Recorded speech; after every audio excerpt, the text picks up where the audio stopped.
Shami namhlanje siqhubeke nezifundiso zobuholi, zokuphathwa kwebandla,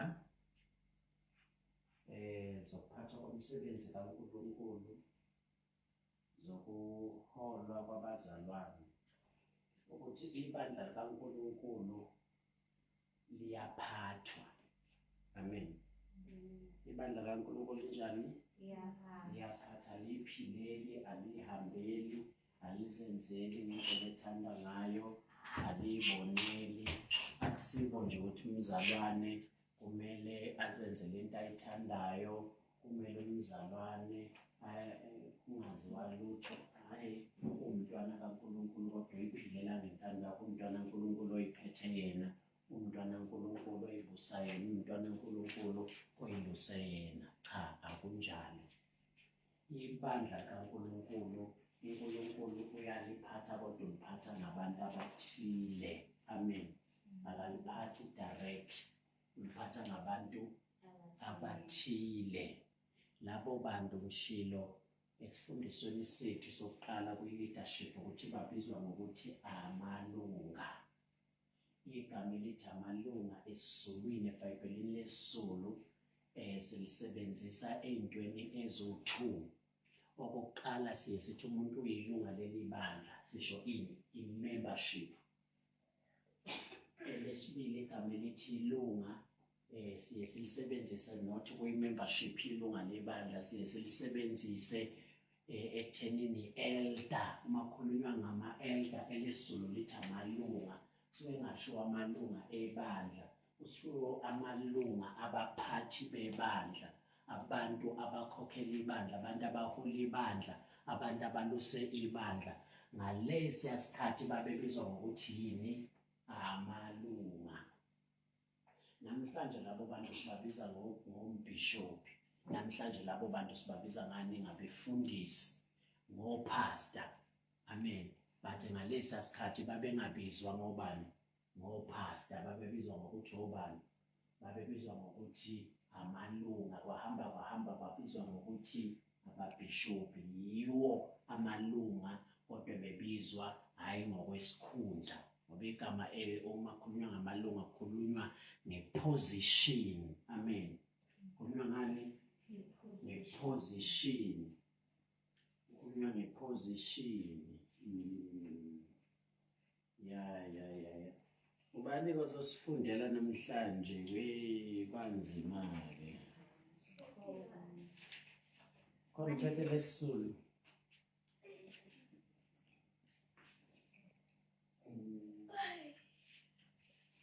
LesiZulu uTimotheo wokuqala chapter 5 verse 17. Timotheo wokuqala chapter 5 verse 17.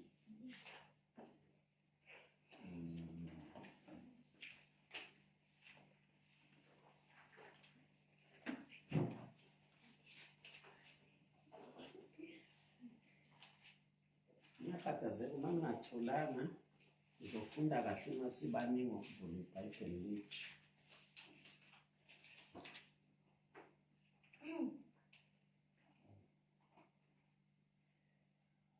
Okay, siqale ku-17. Uthi verse 17, amalunga aphatha kahle akuthiwe afanelwe ukutuswa ngokuphindiweyo. Yabo, amalunga anjani?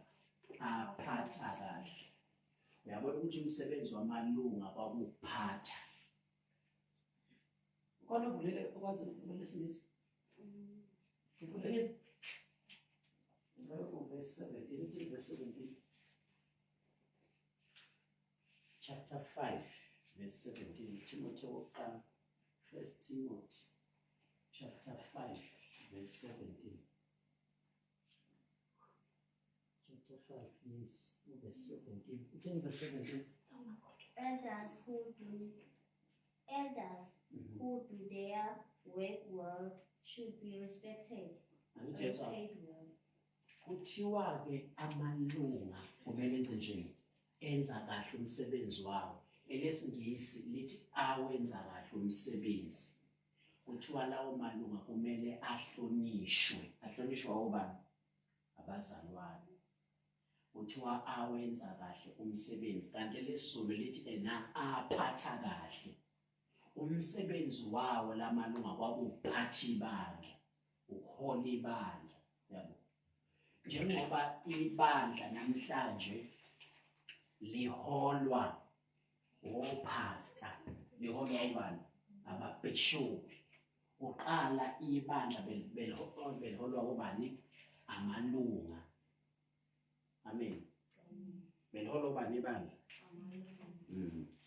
Beliholwa amalunga.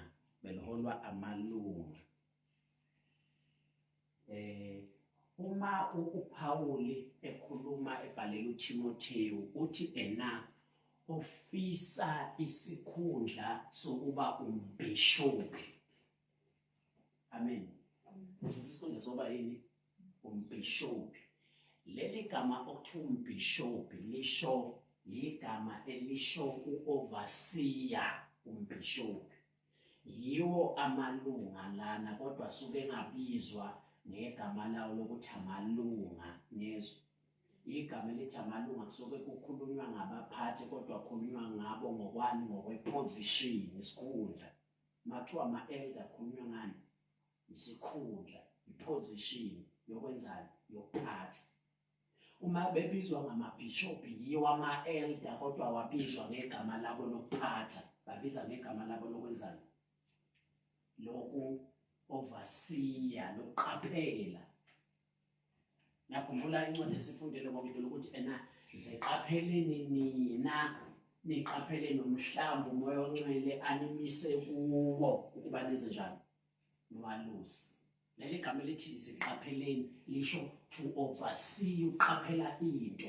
Uma bebizwa ngababhishophi basuke bebizwa ngama-overseer, amalunga kodwa ebiza ngokomsebenzi abewenzayo wokuqaphela. Yiwo amalunga lawo. Ibandla lisandoqala amalunga wawabiza ngamalunga ngokweposition yokuphatha, ngokwesikhundla sokuphatha.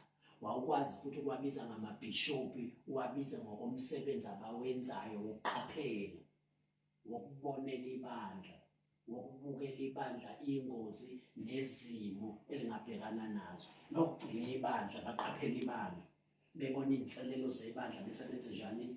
Belivikele. Bebona abantu asebengekho ebandleni babalandele.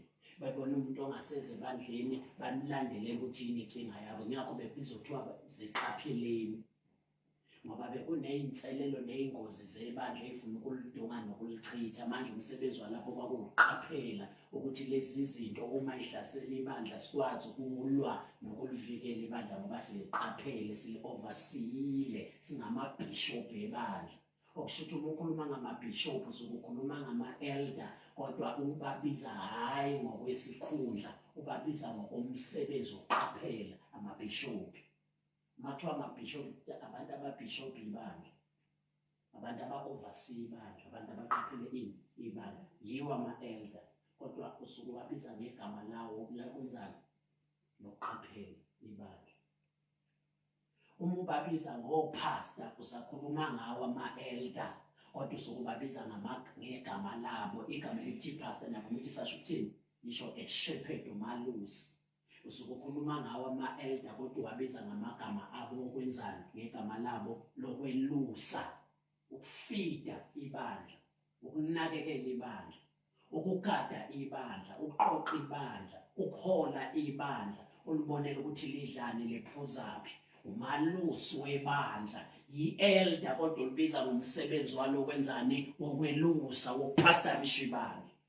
Uma umbiza ngebhishophi usuke umbiza i-elder, ulibiza ngomsebenzi walo wokubhishopha, to overseer, lo-overseer wokuqaphela ibandla. Anibambe le nto. Uma ukhuluma ngombhishophi usuke ukhuluma nge-elder kodwa ulibiza hhayi nge-elder igama lalo lesikhundla, ulibiza ngegama lalo lani? Lombhishophi, lo-overseer, lokuqaphela ibandla. Uma ukhuluma ngopastor usakhuluma ngali elder kodwa ungalibizi ngegama lalo lesikhundla sokuphatha ibandla, kodwa ulibiza ngegama lalo lokwenzani? Lokuba ushepherd, umalusi webandla. okusho ukuthi amagama umuntu ophethe ibandla ubizwa ngani? 1 yi-elder, 2 umbhishobhi, 3 yini? Upastor. Zonke lezi zinto kukhuluma ngomuntu oyedwa, kodwa elinye igama ngombiza ngalo ngokwesikhundla sakhe sokuphatha, i-elder, ngokwemisebenzi wakhe woku-overseer, wokuqaphela, umbhishobhi, ngokomsebenzi wakhe wokwelusa, ubani? Pastor, shepherd. Konke lokhu bekusetshenziswa for ini? I-elder, umphathi webandla. Ibandla likaNkulunkulu beliphathwa. Ngakho lamabandla athi bona wanaba abaphatha, wanaba umuntu obalusayo, banaye umuntu obaphethe nobaholayo, baphambene nezwi. Baphambene nani? Nezwi. Ngoba ngokwezwi uzobona ukuthi amabandla ebenze njani? Ebephathwa. Amen. Uyakwazi ukufunda leso? Liphela iBhayibheli. Liphela. Sifune khona leso. Oh, lokho sivulela. Ngifuna nibuke ukuthi asifundele incwadi yeZenzo chapter 14 verse 23. Izenzo 14. Yavula? Izenzo 14 verse 23. Oh. Usetholile ampashe ipage 14 verse 23. 14 verse 23. 664. Yeah, 664. Okay. Ngicela ningakhohlwa njalo. Uma sikhuluma ngamalunga esizulwini kuzothiwa amalunga. Ningakhohlwa ngithe esizulwini kushiwo igama elithi amalunga lisetshenziswe endaweni engaki? Ezo-2. Nisakhumbula ukuthi ngithe igama elithi amalunga lisetshenziswe endaweni engaki? Elokuqala ngithe yini? Amamember. Mathiwa yilunga kusho ukuthi usibani uyilunga laleli bandla, imember laleli ibandla. Igama lokuqala elithi ilunga lisetshenziswa kuphi? Uyimember. Mathiwa uyilunga laleli bandla, kuthiwa uyimember, uyilunga. Elesibili igama elithi ilunga lisetshenziswa kuphi? Umphathi, elder. Igama elithi elder uzobona ngesingisi kuthiwa ama-elder, but esizulwini akushiwo ukuthi ama-elder kuthiwa yini? Amalunga. Lapho kusuke kungakhulunywa ngamalunga, imember yebandla, kusuke kushiwo umphathi webandla. Khona ilunga okushiwo ilunga lebandla, bese kuba khona ilunga okushiwo umphathi webandla. Abazalwane abangama-members aleli bandla, bese kuthiwa abazalwane abangabaphathi baleli bandla. Abanye babizwa amalunga elder, abanye amalunga members. Siyakhumbula leyo. Okunye futhi ngifuna singakhohlwa ukuthi uma kukhulunywa ngamalunga namhlanje kukhulunywa ngabantu abangabaphansi kobani? Kwababhishobhi, kwabafundisi. Akusikho iBhayibheli lelo. IBhayibheli njengoba sichaza ukuthi uma likhuluma nge-elder likhuluma ngomuntu ongaphansi komfundisi, alikhulumi ngomuntu ongaphansi kombhishobhi, likhuluma ngomphathi. Umbhishobhi yili elder ngokweBhayibheli. Umbhishobhi noma upastor yi-elder ngokweBhayibheli.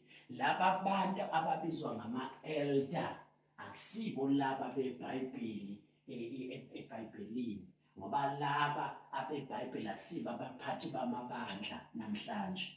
Abantu abangaphansi sekobani? Abaphathi bamabandla. Neza ngisho ama-elder anamhlanje emasontweni akusiwo abaphathi bamabandla. Abantu abaphethe amabandla emasontweni namhlanje obani? Ababhishobhi nabafundisi. Noma ukhuluma nge-elder usukhuluma ngomuntu ongaphansi kabani? Umfundisi noma umbhishobhi. Kanti ngokweBhayibheli akunjalo. NgokweBhayibheli uma ukhuluma nge-elder nombhishobhi nobani nomfundisi, upastor, usakhuluma ngomuntu oyedwa. Akusiyo u-elder umuntu ongaphansi kabani? Umfundisi. Uyena mphathi. Uzobona mase sivula ukuthi uyena uphathi bandla. Uma ukhuluma nge-elder usukhuluma ngesikhundla sakhe sokuphatha. uma ukhuluma ngombishop awukhulumi ngento i-elder engaphansi kwayo, usuke ukhuluma ngalo i-elder kodwa ukhuluma ngomsebenzi wami okwenza nokuqaphela, umbiza ngombishop. Uma sombiza ngani ngopastor usuke ukhuluma ngalo i-elder kodwa ukhuluma ngomsebenzi wakho wenze njani wokwelusa. Nansinezwe leyo ukuthi leli okukhulunywa ngalo emasontweni njengamanje akusilo leli thina esikhuluma ngalo la. Leli esikhuluma ngalo lana sikhuluma thina ngabaphathi, ngababhishophi, ngobani, ngopastor, yiwo ama-elder, isikhundla sabo sokuphatha. Sikhuluma thina nge-elder leBhayibheli, hhayi leli lasesontweni lanamhlanje. Ngoba lesesontweni lanamhlanje ama-elder angaphansi kabani, ababhishophi nabefundisi. Kanti leli liseBhayibhelini yi-elder okuyilona eliphethe eliwumbhishophi eliwumfundisi. Yilo leli elder esikhuluma ngalo okuyilona vele lubani umbhishophi, okuyilona elinjani eliwupastor, okuyilona eliphethe ini ibandla. Awusifundeke leyo ncwadi bonke, incwadi yeZenzo 14:23. Sebebakhethele amalunga amabandla namabandla. Angithezwa uthiwa sebebakhethele amalunga amabandla namabandla. Amabandla namabandla ayeba namalunga. Angithi ngibonela umsebenzi wamalunga uthi yini kuleli verse akade sifunda uThimothi wokuqala ukuthi amalunga aphatha kahle amele kwenze njani ukuhlonishwa. Yakho ngibona iverse akade sifunda nayo ukuthi amalunga aphatha kahle. Incwadi bese funde uThimothi wokuqala ningayivuli Timothi wokuqala chapter 5 verse 17 kuthiwa amalunga aphatha kahle akuthiwe afanele ukutuswa ngokuphindiweyo. Umsebenzi wamalunga ukuphatha. Andinawona umsebenzi wamalunga kuthiwa amalunga aphatha kahle. Uwona ebephatha ini amabandla. Uma abapostoli sebewatshalile amabandla ngamabandla babewafundisa, uma sebewafundisile lawo mabandla sekhula, kulabo bantu abasindisiwe, kulabo bantu abangabazalwane babekhetha abanye phakathi kwabo bebe yini, bebe ngamalunga, bebe ngabaphathi bebandla, bebe ngabaphathi babazalwane. Laba abazalwane abasindiswe la uma sebevukuzwa, sebetraina, sebefundiswa, abanye babo laba abazalwane abasindiswe kanye babekhethwa ukuthi bebe yibona abazophatha lelo bandla, abazohola lelo bandla, abazovikela lelo bandla, babekhethwa. Njengoba ubona-ke lapha encwadini yeZenzo chapter 14 ukuthi amabandla nanka-ke manje asetshaliwe, bashumayela la kwaGamu kwavela ibandla, bashumayela kwaQomtaba kwavela ibandla, bashumayela endaweni ethile kwavela ibandla. Akuvela amabandla amaningi, kodwa amabandla kumele aphathwe uNkulunkulu direct. Kumele waphathe indirect ngabantu ababizwa ngokuthi wenze njani amalunga. La bebewatshala lawo mabandla emva kokuwatraina nokuwafundisa isikhathi esithile, kwafika isikhathi sokuthi uma sesiwashiya kumele siwashiye sesiwakhethele, samisa abantu ababizwa ngokuthi yini amalunga. Umsebenzi wabo yini ukuphatha lawo mabandla. Uzobona incwadi zoPawulu uma beyibhala babengayibhaleli ibandla, babengayithumeli direct ebandleni, babeyithumela emalungeni.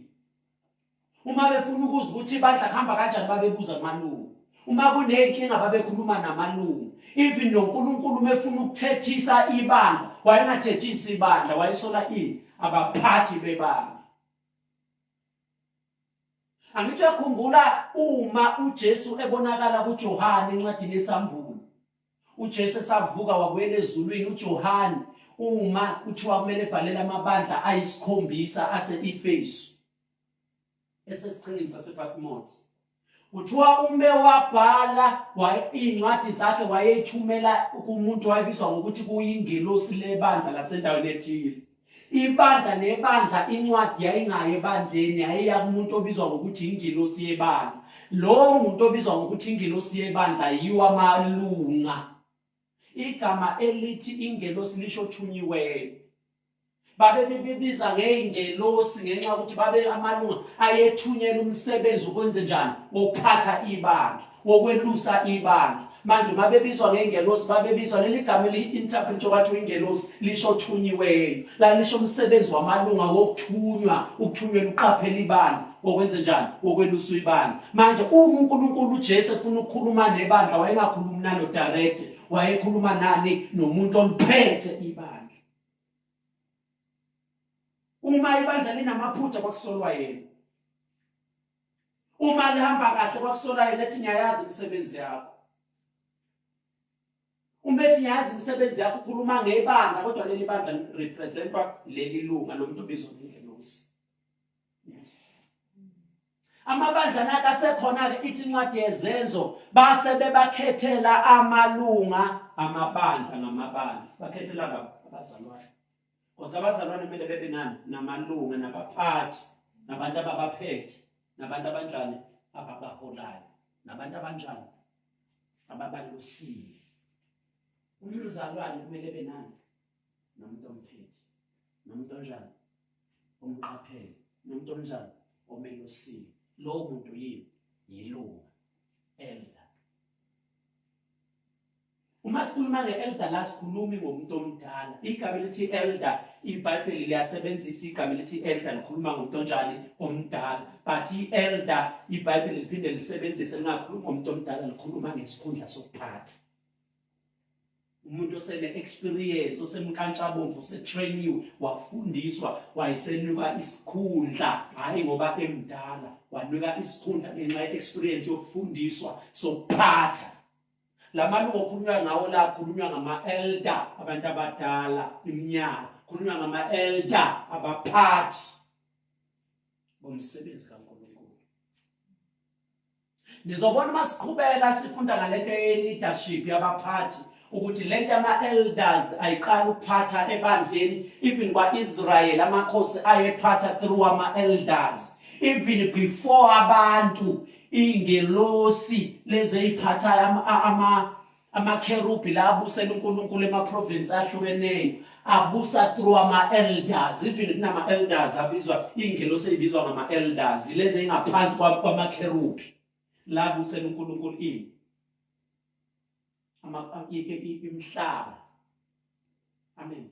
Indawo. USathane umebusa nje la emhlabeni wayengabusi direct, wayebusa through ama-elders. Yiwo lama-elders abonakala ezulwini ukuthi ngabona amalunga awu-24. Lawo malunga akusiba abantu, zingelosi ezazingaphansi kwabantu abathile ababizwa ngamakherubhi, amadodana kaNkulunkulu ebembusela kuphi indawo, bembusela through ama-elders. Nakwa-Israyeli uzobona ukuthi amakhosi kudala ayebusa ngabantu ababizwa ngokuthi yini amalunga, ama-elders. Nebandla uJesu ubelibusa nabapostoli bebelibusa not direct, bebelibusa through ama-elders. Ama-elders bephathi ebusela uJesu, ebusela abapostoli. Uma sewuqalile umpostoli womsebenzi wawungezukuphathwa uye, wawungezukubuswa nguye, wawuzophatha ubuso bani i-elder. Umpostoli ukuthi khamba kanjani wayezozwa ngani ama-elders. Umpostoli wayezohola ama-elder ehola ibandla. Umpostoli wayebusa ama-elders eluse ibandla. Umpostoli wayephatha ama-elders ephathe ibandla. Iy'ncwadi zabapostoli zayingayo ebandleni zaziya kuma-elders, bese uzothi lezi zinto umpostoli ayikhuluma kuma-elders ebezishumela kuphi bona. Ingakho elinye i-elder kwakuTimotheyu, kwakuThithu. uPawulu befuna ukukhuluma nabazalwane wayengakhulumi nabo, wayekhuluma noThithu, akhulume noTimotheyu. Sekuzoba uTimotheyu ozokhuluma lezi zinto uPawulu ayikhulume kuye, ngoba uPawulu kwakumele buse ahole uTimotheyu, bese uTimotheyu kumele abuse ahole ibandla. Ngoba uTimotheyu noThithu bekuyini ama-elder. Umpostoli nekuhambe watshala amabandla awafundise, uma eseqedile ukwatshala wawavukuza, wawafundisa, wawatraina, wayengawashiye njalo lawo mabandla ehambela eyiphethe. wayekhetha abantu abathile. Incwadi yezenzo 14 sebebakhethele amalunga amabandla namabandla ayeba namalunga. Alikho ibandla kwakumele liphathe lona. Ibandla kwakumele likhethelwe amalunga azoliphatha. Ngoba sitshela ukuthi amalunga aphatha kahle ngokumsebenzi wamalunga kwakuyini uphatha. Ingakho lithi iBhayibheli ofuna isikhundla sami sokuba umbishophu. I think zithi umbishophu ba yilungu. Kodwa ukhuluma ngani ngegama lalolalo lokuqaphela to oversee. Kuthiwa ofuna isikhundla sokuba umbishophu kube sekubalwa ukuthi akungabi umuntu osanda kukholwa, akube umuntu omfazi munye, akube umuntu onjani okwazi ukuphatha umuzi wakhe. Na zibalwe zonke izinto ezifuneka kumuntu ofuna ini isikhundla, ngoba isikhundla ukuba yi-elder, isikhundla sami sokuphatha ibandla. Ngiyazizwa mfethu ngoba kanjani okwenza imibuzo ngiyiphakamisa nzoba ngibuza nje bese ngisho ukuthi balala ngifundisa shona uthathe ngithini zokuza nangu ngani. Hallelujah. Nanda nani?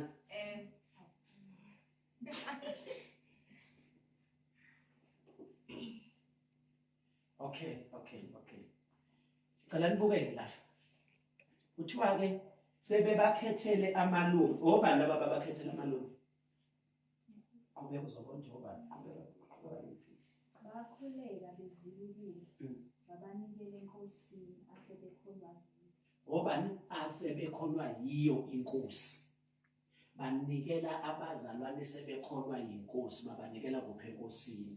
Kuthiwa labo bantu ke labo bazalwane laba bakholwa inkosi babakhethela ini amalungu. Bonke abantu abakholwa inkosi babebizwa ngani amabandla ngamabandla.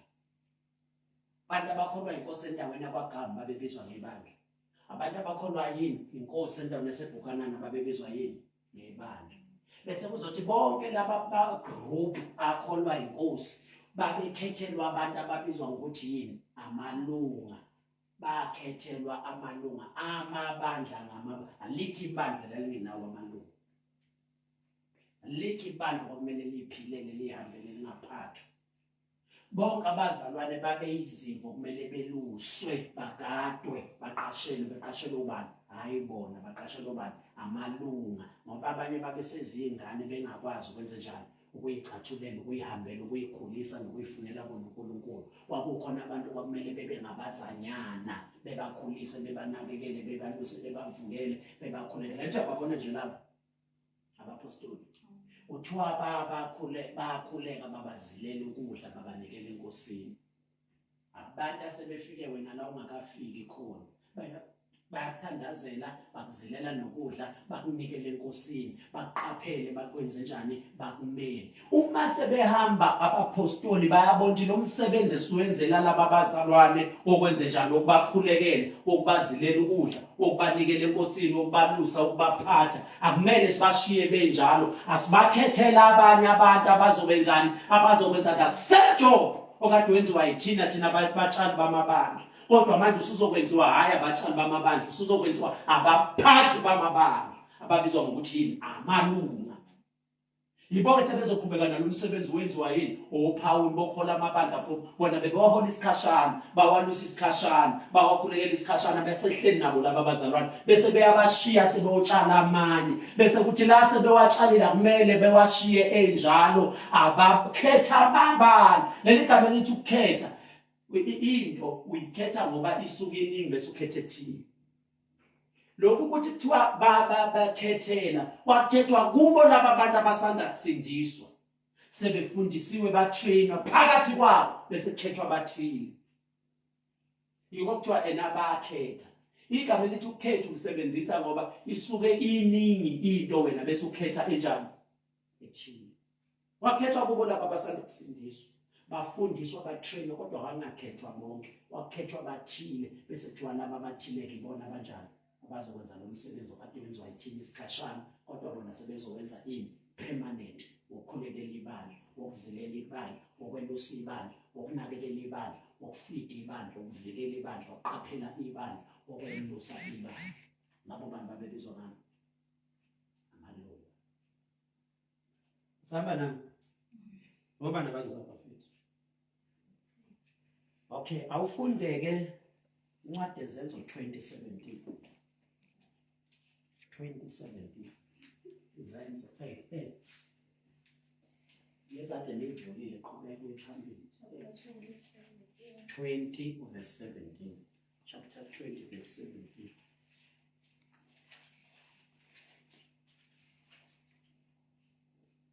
Ayithi niyakhumbula ukuthi nje abaphostoli Paul atshele wona hamba yokhokhela ibandla. Uma esehamba akabizi ibandla lonke amabandla ngamabandla kodwa ubiza amalunga awamisayo nawabeke isizayo. Uyabona ukuthi uPaul ubengatsheli ibandla, ubengafundisi ibandla, ubengasatrain ibandla kodwa ubefundisa etrainer ini amalunga. So that amalunga nawo ngoba train wafundisiwa sezohamba njani. Mina sengiya eJerusalem. Yeah. Ngiboshiwe emoyeni. Yes. Ngingakwazi ukuza kungehlela khona. Kuphela ukuba umoya ongcwele uyafakaza kimi imizi ngemizi ethi izibopho nezinhlupheko zingihlalele. Kepha ukuphila akungishayi into yalutho ukuba kube yigugu kimi. Kuphela ukuba ngiphelise ukuhamba kwami nenkonzo engayamukela eNkosini uJesu yokufakaza ngevangeli lomusa kaNkulunkulu. Oh yes. Kalokho bhekani, ngiyazi ukuthi anisiya kubona ubuso bami mina nonke ngahamba phakathi kwenu ngishumayela. Sengizobulawa eJerusalem. Yes.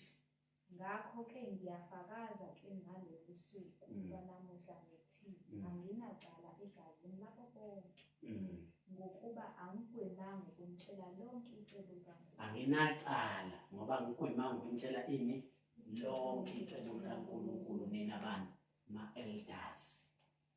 But manje njengoba ngimtrainile ma-elders ukuthi ngiphathe amabandla, ngivikele amabandla. Uthini mesiqhubeka? Verse 28. Ziqapheleni mina nomhlambi wonke. Leli gama lithi ziqapheleni angithi niyakhompyutha lisho ukuthini? Lisho overseer, bishop. Igama lithi bishop lisho overseer lisho umuntu oqaphelayo. Njengoba ethi siqapheleni usebatshela ukuthi abenze umsebenzi wabo njengama-elders, ukubishop ibandla, overseer ibandla, ukuqaphela ibandla. Bathuma ukuthi abenze umsebenzi wabo. Bazowenza kanjani? Uthi angigwemanga ukufundisa imihla ngemihla. Ubatrainile, ubafundisile. Bambonile eliphethe ibandla. Wabezwa futhi enze njani ebafundisa ngokuphathwa kwebandla, ngokunakekelwa kwezimvu, ngokuthandwa kwezimvu, ngokuvikelwa kwezimvu. Njengoba sihlale sifundisa thina ngokwenjani, ngokunakekelwa kwabazalwane, ngokuphathwa kwabazalwane, ngokuvikelwa kwabazalwane, ngokukhuliswa kwabazalwane, ngokufidwa kwabazalwane, ngokufundiswa kwabazalwane. Manje useyabatshela ukuthi manje njengoba sengihamba mina ke ngingakwazi ukuzongehlela eJerusalem, nina njengabaphathi bemabandla ziqapheleni nina kodwa hayi nina kuphela, niqaphele nani? Ziqapheleni nina nomhlambi wonke. Niqaphele nomhlambi. Yini umhlambi? Ibandla, abazalwane. Ubabiza ngani? Umhlambi. Why babiza ngomhlambi? Ubabiza ngezimvu. Ngoba lama elder wona yini? Angabelusi. Pastor. Igama lithi pastor lisho umalusi. Uma umuntu ophethe ibandla ebizwa ngomalusi, shuthi ibandla liyini? Umhlambi, izimvu. Uma ufuna ukwazi umsebenzi kabani we-elder, kumele ubuke igama elibizwa ngalo. Uma libizwa ngokuthi umalusi bese ibandla libizwa ngomhlambi, kulula ukwazi umsebenzi we-elder ngoba siyawazi sonke umsebenzi wani kamalusi wezimvu zenyama. Yini umsebenzi kamalusi wezimvu zenyama? Uma wazi lo msebenzi kamalusi, uNkulunkulu mesefuna ukusichazela nge-elder umsebenzi walo, uthatha into esiyijwayele thina abantu akufanekise ngayo kuse kuzoba lula uqonda umsebenzi wami we-elder ukuba umalusi.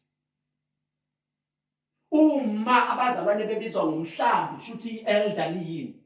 Umalusi. Yini umsebenzi wamalusi? Umalusi hayi i-elder. Umalusi nje lo wenkomo, umalusi wami wezimvu, imbuzi. Yini umsebenzi wakhe? Yini umsebenzi? Ukunakekela, yes. Wena ukuyiphosisa inkomo, yes. Wenze njani? Sim. Malusi.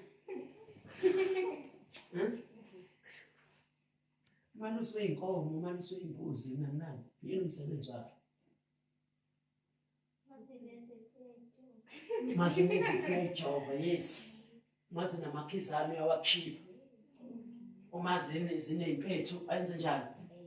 Ayigeze, ayifuthe, ayibhule, khiphe iy'mpethu. Uma zilambile zomile enze njani? Azise emadlelweni, azise emanzini. No. Usuke enzelani? Ukuthi izimvu zingalambi, izimvu zingaguli, izimvu zingehlelwa, izimvu uyayivikela nasey'ngozini. Manje uma uzokwazi umsebenzi kamalusi wezimvu zenyama, kulula ukwazi umsebenzi we-elder ngoba lifaniswa nani nomelusi wezimvu. Okushuthi umsebenzi we-elder ukwenza njani? Ukunakekela umhlambi. Yini umhlambi? Ibandla kaNkulunkulu abazalwane. Ulinakekela kanjani ibandla? Ukubona abazalwane abakuthaba ongasahambeki endleleni. Ukubona abazalwane sebelahlekile, izimvu ey'ngabuyanga esey'nyamalele. Enze njani? Ayihambela ayoyicinga ukuthi zinyamalele zikephi. Kusahamba kahle umzalwane, anisakuboni enkonzweni. Yes. Noma ngihlale ngibuza nje ungasamboni ntana lokho ngithanda. Uma ngasamboni ngiyabuza uManzini ukuthi uphi uLuthana. Uma ngakubona Manzini ngiyakubuza kuLuthana ngoba umsebenzi wami njenge-elder ukwenza njani? Uma imvu ngingasayiboni enye noma ezinye zikhona, ngiyibuza ukuthi iphi. Iyaphila la ikhona. Bese shithi hayi khona kuphela ubebhizi nje. Mhlawumbe ubewasha, mhlawumbe igama lakhe lokuphela. Bese ngazi ukuthi hayi leyo mvu noma ngingayibonanga kodwa hayi ukuthi iyagula, hayi ukuthi ilimele. Uma igula ngenze njani? Ngiyayihambela. Uma iboshiwe isesibhedlela ngiyayihambela. Ingakhethi uJesu ngakobili ngenze njani? Awuphuzisanga amanzi. Ngakulambile awungiphanga ukudla. Ngangisejele ngiboshiwe wangangihambela. Bese lithi iBhayibheli bayobuza ukuthi sakubona nini inkosi womile sangaphuzisa, ulambile sangakufika, usetilongweni usejele sanga. Uthi lokho engingakwenzanga kulaba bantu ngoba laba bantu bayizimvu zabo. Uma unakekela izimvu zakho usukunakekela ebani? Yena uJesu. Izinto ozenzela abazalwane uJesu uthi ubusenzela yena. Uthi kulaba ababusisiweyo ngiyakuthi ngangobile nangenze njani nangiphuzisa, ngangilambile nangipha ukudla, ngangigula ngisetilongweni nenze njani nangihambela. Bese bebuza ukuthi sakubona nini womile sakuphuzisa, ulambile sakupha ukudla, usetilongweni ugula sakuhambela. Abesethi lokho wakwenza kulaba abancinyane wakwenza yini? Amen. Umsebenzi wani lo kamalusi ukunaka izimvu ezomile, ukunaka izimvu enjani elambile, ukunaka izimvu enjani eyigulayo, ukunaka izimvu enjani eboshiwe. Sheshe ubone uma umzalwane ukuthi akusahambi kahle, uyagula, seyaqhuka ekholweni, sesilele emuva manje, sezinkonzweni angazi, ezinkonzweni akasafani nakuqala ngenkathi esenomlilo, umlilo ngathi uyaphola manje. Bese usondela kuye kuzowenza njani? Phinde ukukhwezele, abuyele esimeni futhi sokwenza njani? Sokuba lishisa ke. Umsebenzi walo kamalusi elder. Uma ukhona umzalwane olimele mhlawumbe uzwe izinto ekhaya ezibuhlungu zamphatha kabi noma abantu bamkhulume kabi, walimala emzweni yakhe emanxebeni njenge-elder, sekumele usondele kuleyo mvu. wenze njani uyoyikhama amanxeba uyibopha amanxeba ibe healed emotionally uyibophe uyibhande uyiphulukise leyo bese iqhubeka futhi yenze njani ihambe nezinye izinto isiphulukisile umubona ukuthi isimo salomzalwane akafani nabanye abazalwane sekumele usondele kuye uzwe inkinga yakho uzwe izinto zakho uzwe i-background yakho uzwe ukuthi uvela ke bese uzama indlela ongamsiza ngazo akwazi ukufana nezinye izimo sebenzwa lo we-elder njengomalusi ibandla abazalwane basindiswa bebadala bekwazi ukuyimela basindiswa bebezingane esadinga ukukhuliswa ingakho kumele kube khona ama-elder angabazanyana ukunakekela ini ibandla umhlanga kakhulu haleluya bazalwane benjani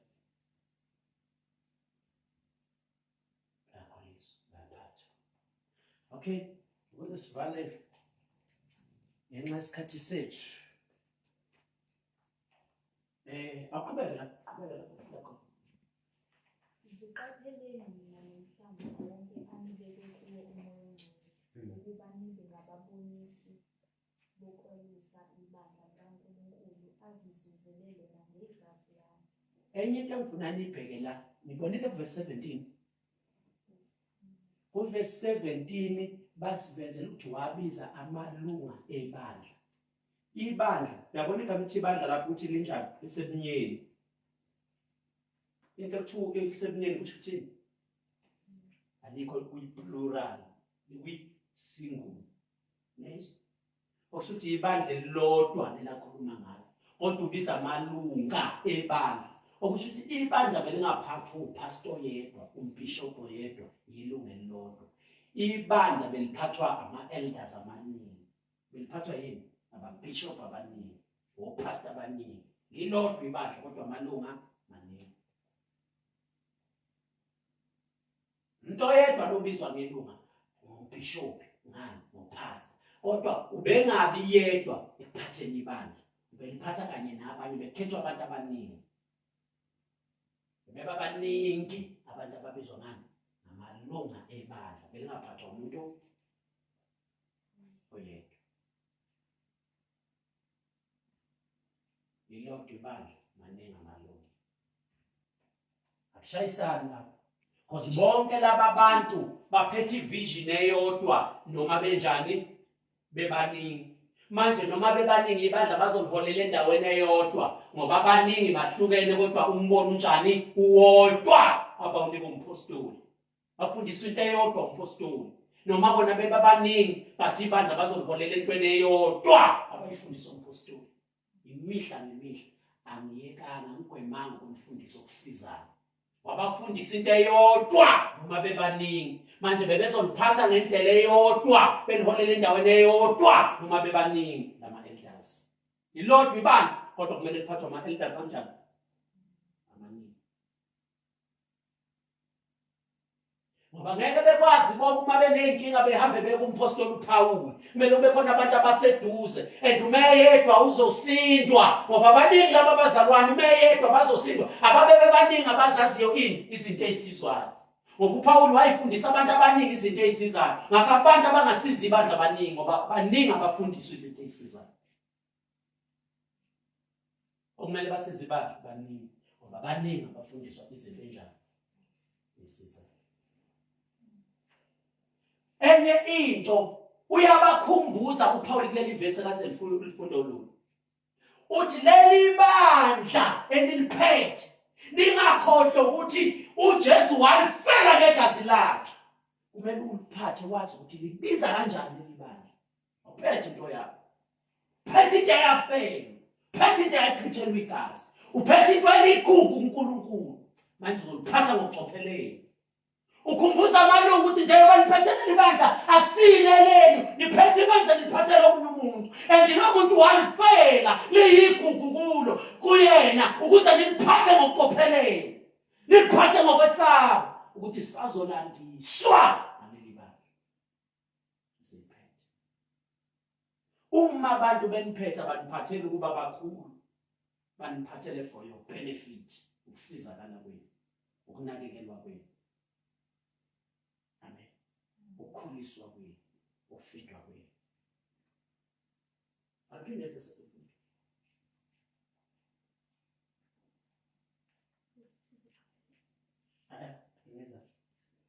mina ngiyazi ukuthi emva kokunika kwami landela ziqapheleni mina nomhlambi wonke anibeke kuwo umoya ongcwele. verse 28. Verse 28. Oh yeah, verse 28. Ziqapheleni mina nomhlambi. Okay. Ngifuna leli gama lithi ama-elder akhetho bani. Ngiyakhuluma ukuthi ngisho akhetho bani. Ayikhetho bani ama-elder.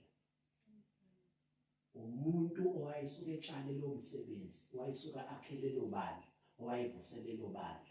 Uma eselitrainile walifundisa lo muntu, uma sezolishiya lo bandla yotshale elinye, eyokwakhela elinye ibandla, wayekhetha abantu ababiza ngokuthi ama-elder. Nje ngiyakhumbula lapha esifundile besifundisela lolo ukuthi sebebakhethile amalunga amabandla ngamabandla. Ayekhethwa abantu ababewatshala lawo mabandla.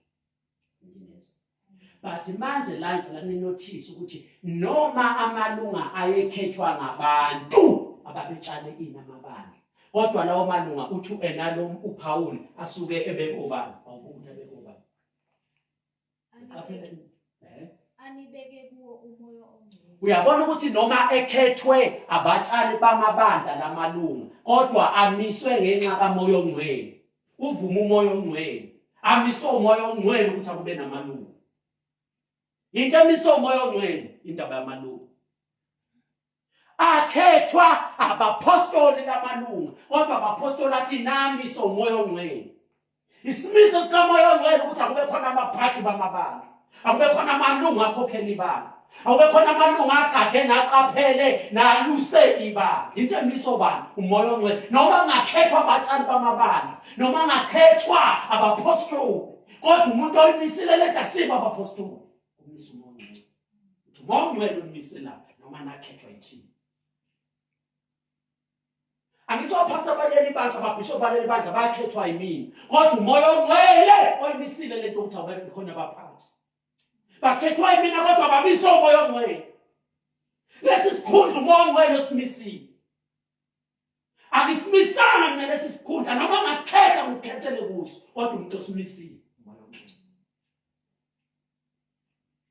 Kade sifunda lapho ukuthi lamalunga ayekhethwa abantu ababenjalo ababetshala amabandla, kodwa manje sesitshela ukuthi noma babekhethwa labo bantu, kodwa babengamiswanga labo bantu, babemiswa ubani? Umoya. Yena i-idea yabaphathi bamabandla ivela kumoya ongcwele.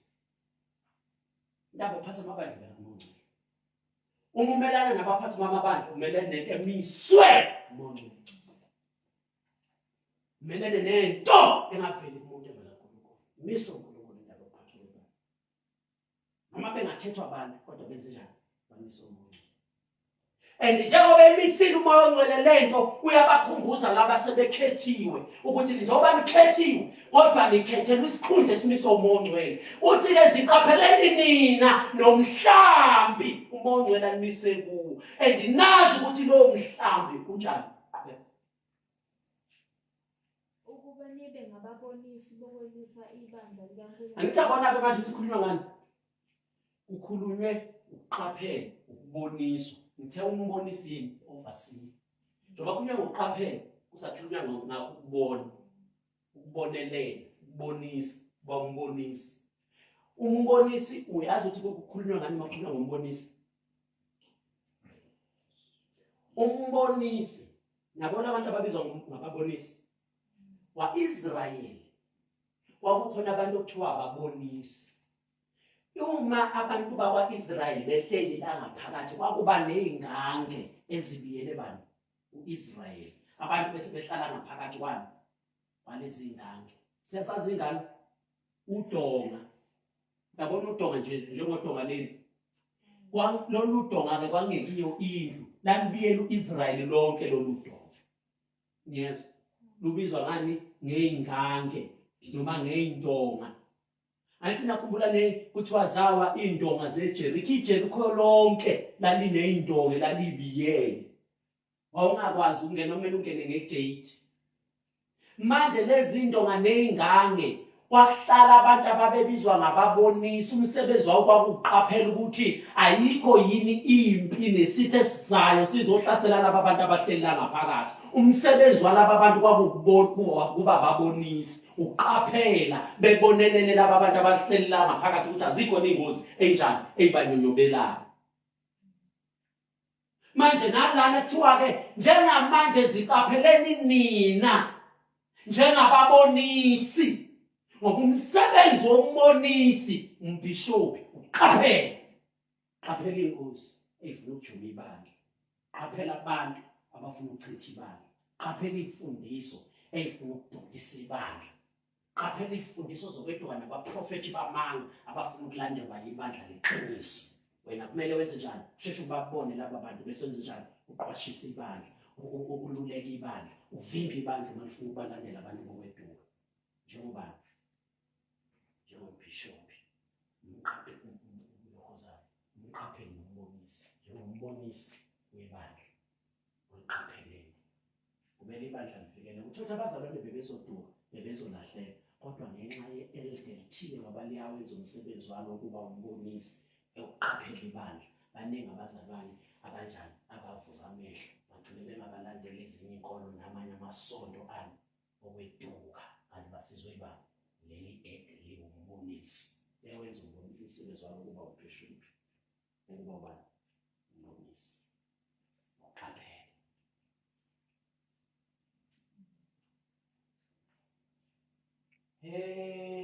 Kumele sivale ngenxa yesikhathi sethu. Qedela lo verse.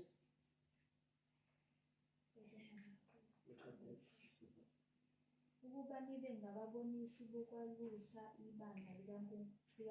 Angithi manje sekukhulunywa ngabantu abangaki la? Kukhulunywa nge-elder, kukhulunywa ngani? Ngomsebenzi walo ukuba umbhishobhi, ukuba umbonisi, umqapheli. Bese kukhulunywa ngani? Ngomsebenzi we-elder lokwenza njani? Lokwelusa emhlambeni kaNkulunkulu. Sakhona umuntu oyedwa la, kodwa yonke le misebenzi eyakhe amagama akhe ahambisana nomsebenzi wakhe. Ngakho u-elder akusiyo umuntu ongaphansi kombhishobhi, uye umbhishobhi. I-elder akusiyo umuntu ongaphansi komfundisi, uye umfundisi. Uma kukhulunywa nge-elder kukhulunywa ngesikhundla sakhe. Uma kukhulunywa ngombhishobhi nopastor kukhulunywa ngemisebenzi we-elder, wokwelusa nokubonisa nokuqaphela ibandla umhlaba kaNkulunkulu. Haleluya. Okay.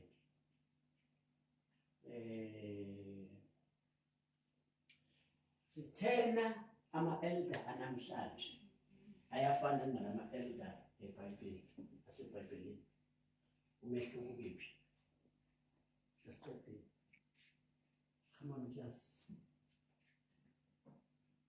Ama-elder lana khona emasontweni njengamanje ayafana nalama-elder atholakala eBhayibhelini. Umehluko kephi? Uma kuthi awafani. Size bafuthi ngibona siyalalela. Ayafani. Lama-elder